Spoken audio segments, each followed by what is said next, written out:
করেছেন আমাদের একজন দর্শক ডক্টর জাকির। আপনি কি আমাদেরকে এই শব্দটার অর্থ বলবেন? লামাম, এখানে এটার অনুবাদ করা হয়েছে ছোটখাটো পাপ। এটা আছে পবিত্র কোরআনের সূরা নাজামে।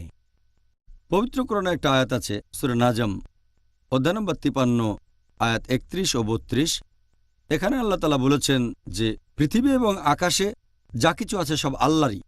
আল্লাহ পৃথিবী এবং আকাশমণ্ডলীর সবকিছু সৃষ্টি করেছেন। যারা মন্দ কাজ করে তাদের তিনি দেন মন্দ ফল, এবং যারা সৎ কাজ করবে তাদেরকে তিনি দেন উত্তম পুরস্কার। আর আল্লাহ সুবহানাহু ওয়া তাআলার কোনো বান্দা যদি বিরত থাকে গুরুতর পাপ থেকে আর অশ্লীল কাজ থেকে, শুধুমাত্র লামাম বাদে, তার মানে ছোটখাটো অপরাধ, আল্লাহ তাআলা তাকে ক্ষমা করে দেবেন। এখন এই ব্যাপারটা নিয়ে বিশেষজ্ঞদের ভেতরে কিছু মতভেদ আছে যে এই আরবি শব্দ লামামের অর্থটা আসলে কি।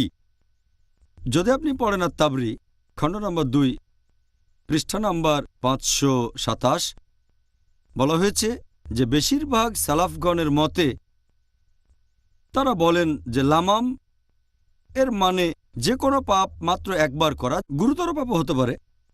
এরকম মতামত অনেকেই দিয়েছেন। আবু হুরায়রা রাদিয়াল্লাহু আনহু, মুজাহিদ রাদিয়াল্লাহু আনহু, এরকম আরও অনেকে। তবে যদি পড়েন কুরতুবী খণ্ড 17 পৃষ্ঠা নম্বর 71, এখানে বলা হয়েছে যে সহিহ ইবনে মুসাইব অনুযায়ী তিনি বলেছেন যে লামাম এর মানে আপনার মাথায় কোনো চিন্তা আসলো আবার চলে গেল, মানে কোনো খারাপ চিন্তা আসলো আবার চলে গেল। এরপর আছেন আল হাসান ইবনে ফাজল, তিনি বলেছেন যে লামাম মানে নিষিদ্ধ কোনো কিছু মাত্র একবার দেখা, অনিচ্ছাকৃতভাবে, হঠাৎ করে, কিন্তু যদি সেটা দ্বিতীয়বার দেখেন তাহলে পাপ হবে। আর আমাদের নবী বলেছেন প্রথমবার দেখার অনুমতি আছে, দ্বিতীয়বার নিষিদ্ধ। যদি প্রথমবার দেখেন অনিচ্ছাকৃতভাবে তাহলে সেটা ছোটখাটো অপরাধ বা লামাম। তারপর যদি পড়েন তাবরী খণ্ড নম্বর 2 পৃষ্ঠা নম্বর 526 ও 527, কিছু কিছু বিশেষজ্ঞ বলেন যে লামাম মানে মুসলিমরা যেসব পাপ করেছে ইসলাম গ্রহণের আগে, সেই সময়ে, তার মানে সে জাহেলিয়ার যুগে, অজ্ঞতার যুগে, আল্লাহ সেসব পাপ ক্ষমা করবেন, এটাই লামাম। কারণ সেই সময়ে অমুসলিমরা তাদের উদ্দেশ্যে বলতো যারা মুসলিম হয়েছে যে এই কাজটা তো তোমরা গতকালও করেছো আর এখন পাপ বলছো। তখন একটা আয়াত নাজিল হলো সূরা নাজম অধ্যায় 53 আয়াত 31 ও 32, বলা হয়েছে বিরত থাকো গুরুতর পাপ থেকে, অশ্লীল কাজ থেকে।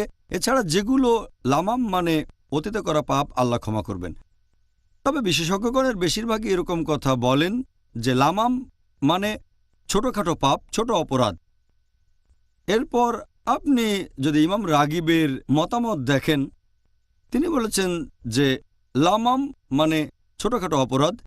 একটা হাদিস আছে সহিহ বুখারীতে খণ্ড নম্বর 8 হাদিস নম্বর 6243, ইবনে আব্বাস রাদিয়াল্লাহু আনহু, তিনি বলেছেন যে লামাম শব্দের একটা অর্থ তিনি শুনেছিলেন শুধুমাত্র আবু হুরায়রা রাদিয়াল্লাহু আনহুর কাছে।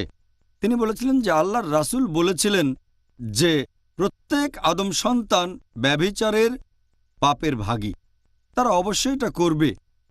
চোখের ব্যভিচার মানে খারাপ চিন্তা নিয়ে তাকানো, এটা নিষিদ্ধ।